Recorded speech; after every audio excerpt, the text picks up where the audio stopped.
नमस्कार, मैं मुन्ना राजपूत। बुंदेली भास्कर में आपका स्वागत है। आइए हम आपको लेकर चलते हैं बुंदेलखंड की ताजा तरीन खबरों की ओर। बुंदेलखंड की वीर भूमि महोबा में कांग्रेस पार्टी की प्रियंका गांधी ने भरी हुंकार, कार्यकर्ताओं ने किया जोरदार स्वागत। शनिवार की सुबह उत्तर प्रदेश के महोबा में प्रियंका गांधी की एक विशाल जनसभा का आयोजन किया गया, जिसमें अपार जनसमूह देखने को मिला। प्रियंका गांधी के साथ छत्तीसगढ़ के मुख्यमंत्री भूपेश बघेल और कांग्रेस सांसद व विधायक मौजूद रहे। मंच पर आते ही प्रियंका ने सभी कार्यकर्ताओं और आए हुए जनता का आभार व्यक्त किया। इसके बाद उनके द्वारा सीधे मोदी सरकार के ऊपर कई आरोप लगाते हुए कहा गया कि बीजेपी राज में महंगाई बढ़ी, किसान खाद के लिए परेशान हुआ। इसके साथ ही प्रियंका गांधी ने अपने उद्बोधन में आला उदल का भी जिक्र किया और बुंदेलखंड में रोजगार, किसानों को सभी प्रकार की सुविधाएं दिलाने जैसे बड़े बड़े वादे भी किए, जिनको सुनकर पहुंचे सभी कार्यकर्ताओं ने खूब ताली बजाकर प्रियंका गांधी का जोरदार स्वागत किया। प्रियंका गांधी के पूर्व जनसभा को पूर्व केंद्रीय मंत्री प्रदीप जैन एवं नसीमुद्दीन सिद्दीकी एवं ब्रजलाल बाखरी, राजेश तिवारी, सत्यनारायण पटेल, राकेश सचान, सुधांशु त्रिपाठी ने संबोधित किया। जिला अध्यक्ष तुलसीदास, जिला उपाध्यक्ष अनिल तिवारी, जिला सचिव सलीम अहमद ने पूरी व्यवस्था में अहम योगदान दिया। कांग्रेस नेता सागर सिंह ने प्रियंका गांधी को वीर भूमि महोबा की पहचान आला उदल की स्मृति चिन्ह भेंट की। बुंदेली भास्कर के लिए नेक अहमद की रिपोर्ट। अगर हजारों करोड़ कमा रहे हैं रोज, तो आप 27 रुपए क्यों कमा रहे हैं? आप कब पूछेंगे ये सवाल? तब तक आप ये नौटंकी देखते रहेंगे अपने सामने कि आपके सामने झूठ बोला जा रहा है, खोखले वचन दिए जा रहे हैं आपको, और आप चुप बैठेंगे। मैं जानना चाहती हूँ आपसे, क्या आप आवाज उठाने के लिए तैयार हैं कि नहीं? अपना हक मांगने के लिए तैयार हैं कि नहीं? ये आपके हक हैं। यहाँ का पान प्रसिद्ध है, इसको बनाने के लिए, इसका व्यापार बढ़ाने के लिए क्या किया गया है? जयपुर की खादी के लिए क्या किया गया है? सागर की अदरक के लिए क्या किया गया है? मंगानी की टेलीकॉट के लिए क्या किया गया है? जालौर के मटर के लिए क्या किया गया है? बुंदेलखंड की मूंगफली के लिए क्या किया गया है? कोई योजना बनाई है कि आप कब उसका व्यापार आगे बढ़े? कोई उद्योग बनाए हैं लोगों ने? गौरव पत्थर यहाँ का सोना है, और यहाँ क्या हो रहा है? बड़े बड़े पूंजीपति लूट रहे हैं इसको। इनकी जो नई खनन की नीति है भाजपा की, इससे रॉयल्टी बहुत महंगी हो चुकी है। मैं जब यहाँ आ रही थी तो हेलीकॉप्टर से आई तो देख रही थी नीचे क्रशर लगे हुए हैं। मुझे बताया गया कि यहाँ पे कम से कम 450 क्रशर होते थे, आज 50 से 60 बचे हैं। बालू का ट्रक 9,000 रुपए में है, सॉरी, हाँ, 9,000 रुपए का था बालू का जो ट्रक, आज 50,000 रुपए का हो चुका है। कारोबार पूरी तरह से बर्बाद हो गया है। हजारों मजदूर बेरोजगार हैं। ढाबा का जो व्यवसाय होता था, खनन के चलते अच्छा चलता था, उसको नुकसान हुआ है, और पूरी तरह से भूमाफिया सक्रिय हो गई है। भाजपा की मित्र बड़ी बड़ी बाहरी कंपनियों को ला रहे हैं यहाँ पे, लेकिन स्थानीय लोगों को कुछ नहीं मिल रहा है।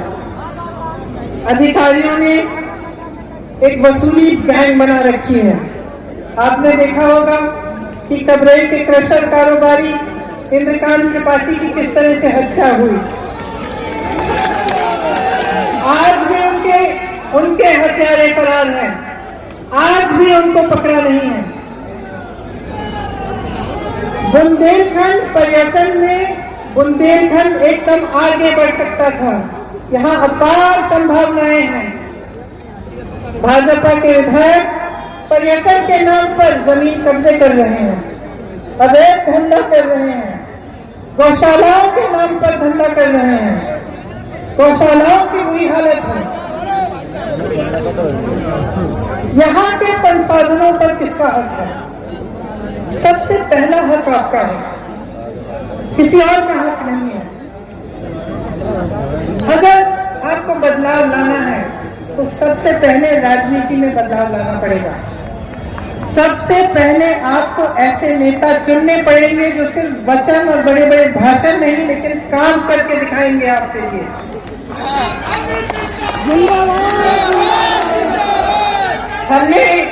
हमने ये तय किया है कि बुंदेलखंड के लिए एक स्थायी बुंदेलखंड विकास का बोर्ड होना चाहिए। भाजपा की तरह चुनावी बोर्ड नहीं, एक स्थायी विकास का बोर्ड जो यही हो, जहां से आपकी जो समस्याएं हैं वो यहां से ही हल हो सके। हर साल आपके लिए बुंदेलखंड के लिए यहां से विकास की बजट बने और विकास बोर्ड सीधे पंचायतों से जुड़े। बुंदेलखंड विकास बोर्ड की कमान बुंदेलखंड के ही लोगों के हाथों में हो। हम चाहते हैं कि सरकार आपके द्वार आए, यहाँ की जो समस्याएं हैं उसके लिए यहाँ पे अलग विकास का सचिवालय बने, छोटे बड़े कार्यालय यहीं पे हो, ताकि आपको दूर दूर जाना नहीं पड़े अपनी समस्याओं को हल करने के लिए। मंडियों का सही उपयोग होना चाहिए। मंडियों में आपके पान, मटर, चना, मूंगफली की खरीद हो। एक फूड प्रोसेसिंग के यूनिट लगने चाहिए यहाँ पे। मनरेगा को आप जानते हैं कि कांग्रेस ने शुरू किया और उसको आस्ते आस्ते कमजोर किया जा रहा है।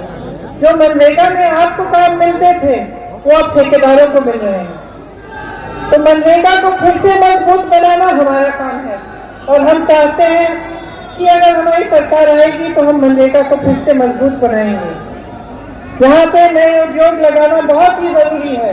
आपको याद होगा कि कांग्रेस ने जो पैकेज किया था उसके द्वारा कई नए उद्योग लगे थे। अब हम चाहते हैं कि हम और मजबूती से ये कार्य करें। भाजपा की जो खनन नीति है इसको हम खत्म करना चाहते हैं। खनन नीति में हमारा ये विचार है कि स्थानीय लोगों को सबसे ज्यादा प्राथमिकता मिलनी चाहिए। जल स्रोतों का संरक्षण होना चाहिए। यहाँ पे आल्हा दल की संस्कृति के लिए एक सांस्कृतिक केंद्र बनना चाहिए। कीरत सागर, कचली मेला स्थल, गोरखगिरी पर्वत, ऐसे तमाम पर्यटन स्थल हैं बुंदेलखंड में।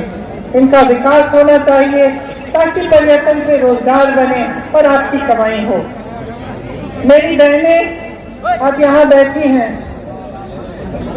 देखिए जहाँ जहाँ जाती हूँ मैं अपनी बहनों से मिलती हूँ और मुझे ये एहसास होता है कि समाज का सारा बोझ मेरी बहनें उठाती हैं। जो महंगाई आजकल है उसका बोझ आप उठा रही हैं। आप खेती में भी काम करती हैं, जहां जहां बाहर नौकरी मिल सकती है आप 2 नौकरियां भी करती हैं, रोजगार आपको जहां मिलता है आप करती हैं। उसके बाद घर आती हैं, घर संभालती हैं, बच्चों की परवरिश आप करती हैं और जो नई पीढ़ी है उसका भविष्य आप ही के हाथों में है। मैं भी एक महिला हूँ, मैं समझती हूँ कि आप पर कितना बोझ है और कितनी शक्ति, कितने सम्मान के साथ आप उस बोझ को उठाती हैं। देखिए आज की जो परिस्थिति है, सरसों का तेल इतना महंगा हो गया है। आपको सरकार ने कहा कि एक गैस का सिलेंडर देंगे, गैस का सिलेंडर चलो दे दिया। क्या उससे आपकी समस्याएं खत्म हो गई?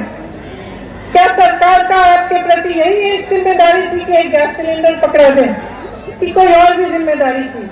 आपको मजबूत करने की जिम्मेदारी, आपके हाथों में अपनी शक्ति देने की जिम्मेदारी। क्या आपको पूछा सरकार ने कि उस एक गैस सिलेंडर के बाद आप कैसे 1000 रुपए का गैस सिलेंडर खरीदेंगी? आज टमाटर खरीदने जाएंगे तो आपको पेट्रोल डीजल के दाम का टमाटर नहीं मिल रहा है। तो स्थिति इतनी खराब हो चुकी है और जहां जहां मैं जाती हूँ मैं अत्याचार देखती हूँ। कल इलाहाबाद में गई, एक परिवार से मिली, पूरे परिवार को मार डाला, गला काट दिया, पिता का गला काट दिया, 10 साल के बच्चे का गला काट दिया और माँ और 17 साल की बेटी का बलात्कार करके मारा, उनको मार डाला। और महिलाएं रो रही थी, वो कह रही थी एक ही पुरुष है हमारे परिवार में, ये बाहर काम करते हैं, हम अकेली अपनी सुरक्षा कैसे करेंगे, हमें कौन देखेगा। हमारे साथ इतना बड़ा हादसा हुआ है और सरकार हथियारों के पक्ष में है, उनकी मदद कर रही है। तो भाजपा के नेता को जानते हैं, एक उनमें से एक भाजपा का एक छोटा मोटा नेता भी है। सरकार उनका संरक्षण कर रही है और हमारे लिए कोई नहीं है। तो मुझे ऐसा लगा कि जहाँ जहाँ कुछ हो रहा है वहाँ ललितपुर में भी जिन किसानों ने आत्महत्या की, जो लाइन में जो गुजर गए, उन्होंने छोड़ा क्या, मेरी बहनों को अकेले छोड़ा और मेरी बहनें ही, महिलाएं अब समस्याओं का हल ढूंढने की कोशिश कर रही है। तो जिस तरह से महिलाओं के साथ अत्याचार हो रहा है प्रदेश में, जिस तरह से मेरी बहनों के साथ शोषण हो रहा है, उसका एक ही मुकाबला है कि महिलाएं अपनी शक्ति अपने हाथों में लें, अपने पैरों पर खड़े हों, अपनी लड़ाई अपने आप लड़ें।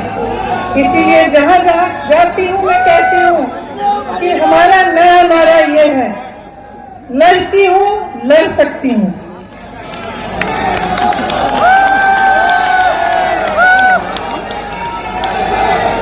इसका मतलब क्या है? इसका मतलब है कि हम इंतजार नहीं करेंगे, हम इंतजार नहीं करेंगे कि कोई और आकर हमारी समस्या को सुलझाए। हम अपनी समस्या को सुलझाने के लिए खुद खड़े होंगे। हम चाहते हैं, कांग्रेस पार्टी ने ये ऐलान किया है कि 40% टिकट इस चुनाव में, आने वाले चुनाव में महिलाओं को देंगे, ताकि महिलाएं पूरी तरह से विधानसभा के चुनाव में भागीदार बने, विधानसभा में बैठे।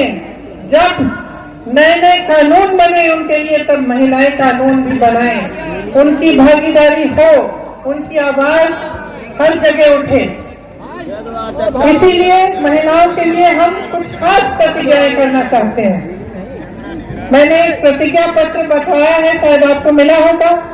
इसमें जो छात्राएं 12वीं कक्षा में हैं उनको स्मार्टफोन दिया जाएगा, उनसे जो बड़ी है उनको स्कूटी मिलेगी, बस की यात्राएं प्रदेश भर में महिलाओं के लिए मुफ्त होंगी। एक गैस सिलेंडर नहीं, आपको 3 गैस सिलेंडर मुफ्त मिलेंगे। मेरी आशा बहु और आंगनबाड़ी की जो बहनें हैं, अक्सर मुझसे मिलती हैं, एक बहन आई, उसने अपना हक मांगा तो पुलिस ने उसको पीटा बहुत बुरी तरह। वह मुझे कहती है कि बहुत तरह से उनका मानदेय बढ़ाया नहीं गया है। अगर हमारी सरकार आएगी तो हमने प्रतिज्ञा ली है कि 10,000 रुपए मानदेय आशा बहुओं और आंगनबाड़ी की बहनें की होगी। जितनी है जो 20 लाख जो नौकरियां हैं, जो रोजगार है जो हम देना चाहते हैं, इसमें से 40% हम महिलाओं को देंगे और जो पहले से आरक्षण लागू है उसी के अंदर आएगा, लेकिन 40% महिलाओं को भी मिलेंगी ये रोजगार। विधवा पेंशन 1,000 रुपए का होगा। दलित छात्रावासों के लिए आधुनिक नई हम फैसिलिटीज बनवाएंगे और सुविधा बनवाएंगे। स्वयं सहायता समूहों एवं जन सहेलियों का सरकारीकरण किया जाएगा। वीरांगना जलकारी भाई जैसी वीरांगनाओं के नाम पर महिलाओं के लिए एक दक्षता विद्यालय हर एक जिले में बनेगा, जिसमें आधुनिक से आधुनिक सुविधाएं होंगी। तो देखिए, आपके लिए बहुत प्रतिज्ञाएं, बहुत योजनाएं हमने सोची है और हम आपके सामने हम कह रहे हैं हम करेंगे। तो आप यकीन कैसे कर सकते हैं मेरी बातों पर? आपके सामने जो भी आता है वो प्रतिज्ञा, वो वचन करके चले जाता है। तो आपको कैसे यकीन होना चाहिए कि कांग्रेस पार्टी के नेता जब आपके सामने आते हैं और कुछ कहते हैं तो उस पर खड़ा उतरते हैं। दो चीजें हैं।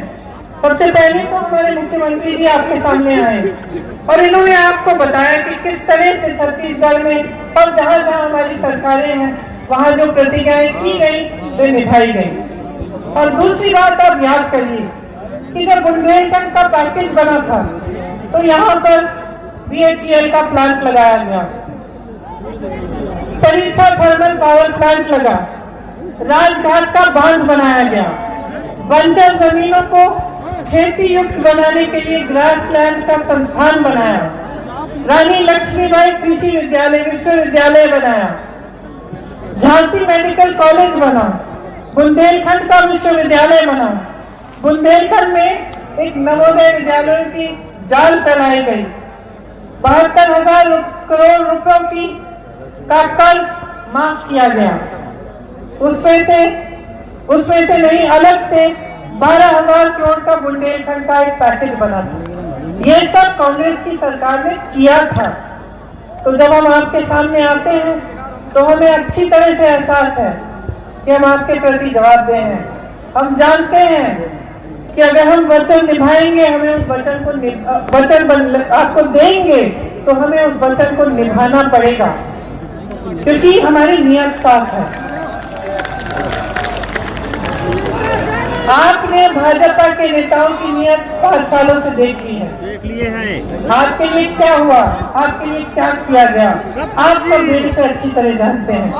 सरकार आई, आपको लूटा गया, बसपा की सरकार आई, कुछ नहीं किया गया आपके लिए, भाजपा की सरकार आई, तमाम झूठे वादे किए, उनको निभाया नहीं, उनकी नियत साफ नहीं है।